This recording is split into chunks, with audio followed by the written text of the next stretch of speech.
आज की दुनिया में देखिए खबरें तो बस रॉकेट की रफ्तार से बदलती हैं। हाँ बिल्कुल। कभी कहीं कुछ, कभी कहीं कुछ। बिल्कुल। कभी वैश्विक तनाव की बात, कभी व्यापार शुल्कों की। अब निवेशकों के लिए ये समझना बड़ा मुश्किल हो जाता है कि भाई ध्यान दें तो किस पर। सही बात है, कंफ्यूजन तो होता ही है। तो आज ना हमारे पास एक दिलचस्प स्रोत है। इसमें वॉरेन बफेट और चार्ली मंगर की एक बड़ी कमाल की सलाह है। अच्छा, बफेट और मंगर। हाँ, उनकी बातें तो हमेशा गौर करने लायक होती हैं। हाँ। कि ये जो निवेश का इतना शोर शराबा है, इसमें रास्ता कैसे खोजें। और मजे की बात यह कि उनकी ये सलाह दशकों पुरानी है, पर आज भी उतनी ही सटीक है। अगर एक लाइन में कहूँ तो उनका फंडा ये है, मैक्रो इकोनॉमिक्स, मतलब ये जो बड़ी बड़ी बातें हैं ना, मंदी आएगी, तेजी आएगी, और रोज की जो खबरें आती हैं उनको अनदेखा करो। अनदेखा करो, अच्छा। हाँ, अपना पूरा ध्यान लगाओ उन कंपनियों पर जिनमें आप पैसा लगा रहे हो, उनको समझने में। तो चलिए इसी सोच पे थोड़ी और गहराई से बात करते हैं। हाँ बिल्कुल। और देखिए, यहाँ बात सिर्फ ये नहीं है कि खबरों से बचो, ये असल में एक ज्यादा असरदार तरीका है सोचने का, विश्लेषण करने का। बफेट और मंगर का तर्क ये है कि ये अंदाजा लगाना कि कब कुछ होगा, मतलब बाजार कब ऊपर जाएगा कब नीचे, ये तो करीब करीब नामुमकिन है। सही कहा, मार्केट टाइमिंग जिसे कहते हैं। हाँ, मार्केट टाइमिंग। हाँ। इसके बजाय ये जानना कि क्या होगा, मतलब क्या एक अच्छी कंपनी लंबे समय में चलेगी, सफल होगी, ये ज्यादा जरूरी है। और ये समझना मुमकिन भी है। स्रोत में ना बफे का एक बड़ा जबरदस्त उदाहरण है। उन्होंने अपना पहला स्टॉक कब खरीदा था पता है?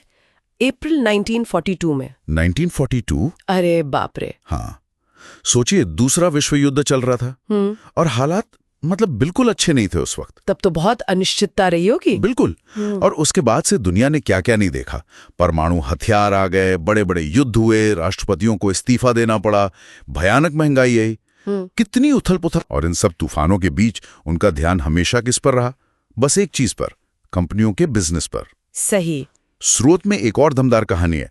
करीब 1890 की बात है। एक कंपनी सिर्फ $2000 में बिकी थी। सिर्फ $2000? हाँ। और आज उसी कंपनी की मार्केट वैल्यू $50 अरब से ज्यादा है। 50 अरब? ओहो, जरा सोचिए, अगर उस जमाने के खरीदार ने ये सोचा होता कि अरे भाई विश्व युद्ध हो सकता है या कोई आर्थिक मंदी आ सकती है, और वो इंतजार करते रह जाते, तो कितना बड़ा मौका चूक जाते। बाप रे, ये तो कमाल की बात है। बफेट तो यहाँ तक कहते हैं, जैसा स्रोत में लिखा है, कि वो बाजार के बारे में कभी कोई राय रखते ही नहीं है। कोई राय नहीं? ये दिलचस्प है। हाँ, क्योंकि उन्हें लगता है कि ये उनके अच्छे कारोबारी फैसलों के बीच में आ सकती है। मतलब अगर कोई बढ़िया कंपनी सही दाम पर मिल रही है, तो सिर्फ इसलिए पैसा न लगाना कि शायद बाजार गिरने वाला है। ये तो बेवकूफी है। हाँ, वो यही कहते हैं, क्योंकि आप एक जानी हुई चीज यानी कंपनी की क्वालिटी, उसे छोड़ रहे हैं एक अनजानी चीज के लिए कि बाजार का क्या होगा। बिल्कुल सही। और यहाँ एक और मजेदार बात है, वो बाजार की गिरावट को ना दुश्मन नहीं मानते। अच्छा, फिर क्या मानते हैं? एक मौका। जैसे हम किराने का सामान सस्ता होने पर खुश होते हैं ना। हाँ बिल्कुल। वैसे ही लंबी अवधि के निवेशकों को तब फायदा होता है जब अच्छी कंपनियों के शेयर अच्छी कीमतों पे, मतलब सस्ते में मिल रहे हैं, गिरावट में खरीदने का मौका मिलता है। सच तो ये है कि वो हद से ज्यादा बढ़े हुए बाजार से, मतलब जब सब कुछ महंगा हो, उससे ज्यादा डरते हैं, गिरावट से नहीं। मूल्यांकन यानी वैल्यूएशन बहुत जरूरी है। और ये जो सिद्धांत है, ये आज भी उतना ही सही बैठता है ना? स्रोत भी यही कहता है। हाँ। जैसे हाल में मान लीजिए ईरान युद्ध की खबरें थीं, या कुछ महीने पहले वो व्यापार शुल्कों की चिंता थी। हाँ, याद है। तो ये वो वजह नहीं होनी चाहिए कि कोई माइक्रोसॉफ्ट जैसी मजबूत कंपनी के शेयर बेच दे, मतलब जो लंबी अवधि में बढ़ने वाली कंपनी है। सही। एआई और क्लाउड कंप्यूटिंग जैसे जो बड़े ट्रेंड्स हैं, हाँ, वो इन छोटी मोटी रोज की घटनाओं से शायद ही असर डालेंगे लॉन्ग टर्म में। बिल्कुल। और कई बार तो यही जो उथल पुथल होती है ना बाजार में, हाँ, यही मौके बना देती है। स्रोत में वक्ता खुद बताते हैं कि कैसे उन्होंने हाल की बाजार गिरावट का फायदा उठाया। उन्होंने हेस मिडस्ट्रीम, एक एनर्जी इंफ्रास्ट्रक्चर कंपनी है, अच्छा, उसमें अपनी हिस्सेदारी बढ़ाई। क्योंकि वो उस बिजनेस को समझते थे और उन्हें उसका वैल्यूएशन, मतलब कीमत, सही लगी, भले ही बाहर खबरों में कुछ भी चल रहा हो। समझ गई। मतलब बिजनेस पर फोकस, कीमत पर फोकस। एग्जैक्टली। तो फिर इस सारी बातचीत का निचोड़ क्या निकाले, सार क्या है? मेरे ख्याल से संदेश बहुत साफ है।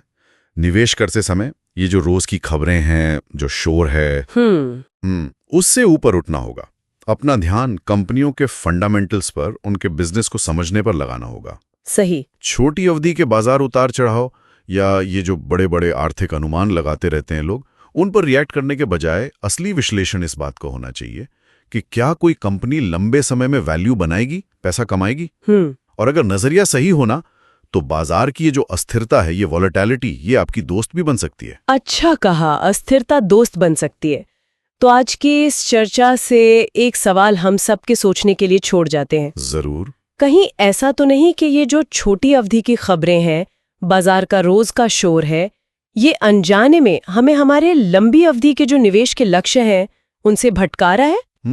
ये सोचने वाली बात है। हाँ, इस पर गौर करना शायद हम सब के लिए फायदेमंद हो।